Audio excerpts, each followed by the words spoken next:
નમસ્કાર દર્શક મિત્રો, હોટલાઇન ન્યૂઝમાં આપનું સ્વાગત છે।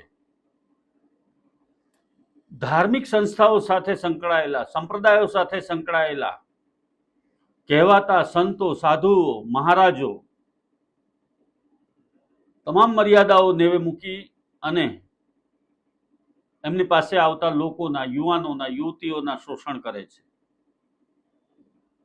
ત્યારે જૈન ધર્મના જ એક મુનિ, જે મૂળ મધ્યપ્રદેશના વતની છે, એમણે સુરતના નાનપુરા ટિમલિયાવાડ ખાતે આવેલા ઉપાશ્રયની અંદર વડોદરાથી સેવા માટે આવેલી એક 19 વર્ષીય યુવતી ઉપર વર્ષ 2017માં બળાત્કાર ગુજાર્યો હતો, જે અંગેની સત્તાવાર પોલીસ ફરિયાદ અઠવા પોલીસ સ્ટેશનમાં નોંધાઈ હતી।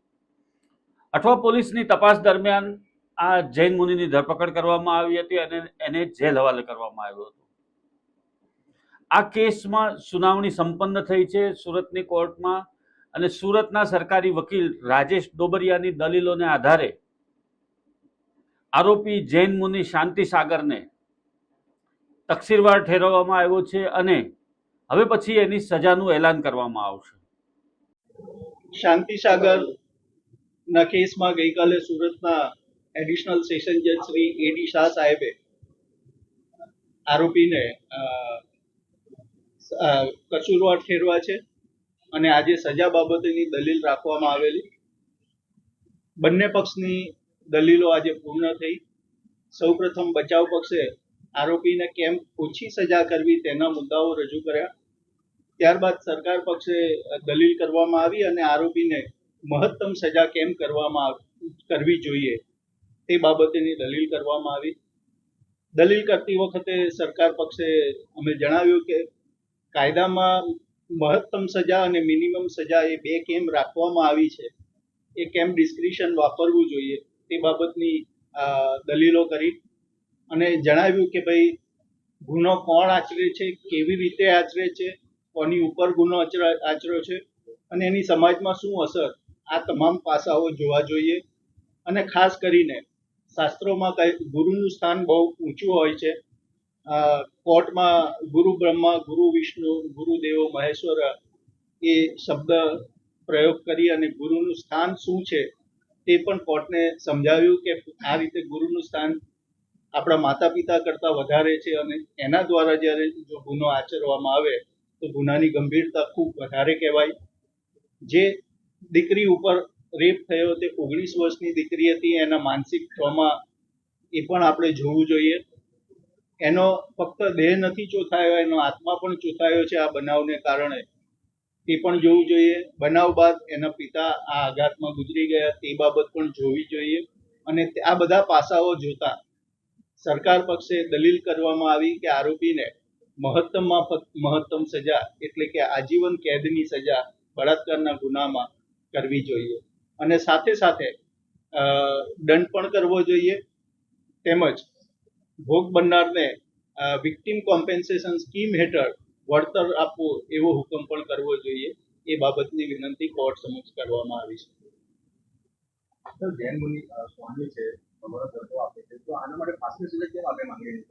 જે કાયદો છે અત્યારે 2017માં બનાવ બનેલો, જે વિક્ટિમ છે, વિક્ટિમની ઉંમર 19 વર્ષની છે, એ જોતા ફાંસીની જોગવાઈ તે નથી, તે વખતે નહોતી। આપણે જે બનાવ બન્યો તે વખતની બાબત જોઈએ એટલે ફાંસીની સજાની જો આપણે દલીલ કરીને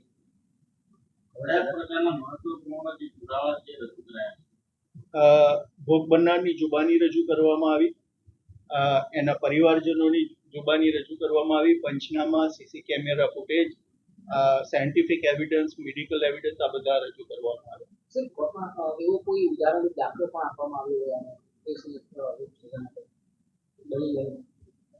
દલીલ દરમિયાન મેં જે કોર્ટને કહ્યું કે ગુરુ બ્રહ્મા, ગુરુ વિષ્ણુ, ગુરુ દેવો મહેશ્વરા, ગુરુનું સ્થાન શું છે, સર્જન કરવાનું, પાલન કરવાનું, અને જે એનો શિષ્ય છે તેનામાંથી ખોટી આદતો એનો વિનાશ કરવાનું એનું કામ છે।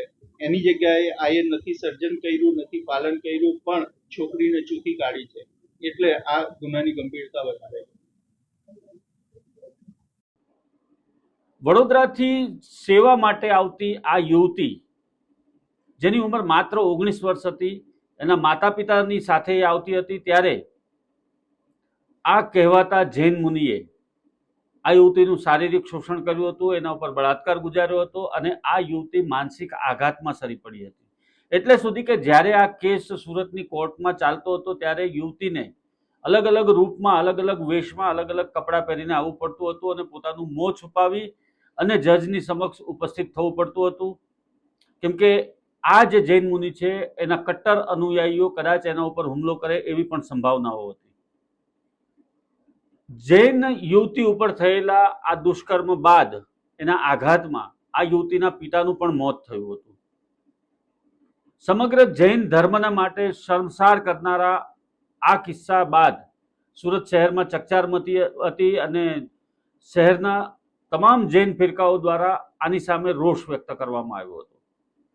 હવે સુરતની કોર્ટ દ્વારા આરોપીને તકસીરવાર ઠેરવવામાં આવ્યો છે અને ટૂંક સમયમાં એની સજા પણ સંભળાવવામાં આવશે. સુરતના સરકારી વકીલ દ્વારા એવી દલીલો રજૂ કરવામાં આવી છે કે આપણે ત્યાં ગુરુને બહુ વિશેષ સ્થાન આપવામાં આવે છે, વિશેષ દરજ્જો આપવામાં આવે છે અને ગુરુ બ્રહ્મા, ગુરુ વિષ્ણુ, ગુરુ સાક્ષાત પરબ્રહ્મ, તસ્મૈ શ્રી ગુરુવે નમઃ. આવા મંત્ર દ્વારા ગુરુની વિશેષતા અને યોગ્યતા શું છે, એનું શું કાર્ય છે એ પણ વર્ણવવામાં આવ્યું છે. ત્યારે ગુરુ ઉઠીને સેવા માટે આવતી યુવતી ઉપર આવા પ્રકારનું દુષ્કર્મ આચરે તો એ ક્યારેય સહન ન કરી શકાય અને આરોપીને મહત્તમ સજા થવી જોઈએ એવી પણ માંગણી કરવામાં આવી છે. ધન્યવાદ દર્શક મિત્રો.